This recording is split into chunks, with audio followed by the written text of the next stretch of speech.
అతి పరిశుద్ధుడా స్తుతి నైవేద్యము నీకే అర్పించి కీర్తింతును.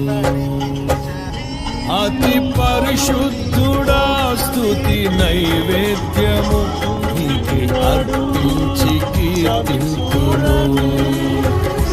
నీవు నా పక్షమై నన్ను దీవించగా, నీవు నా తోడువై నన్ను నడిపి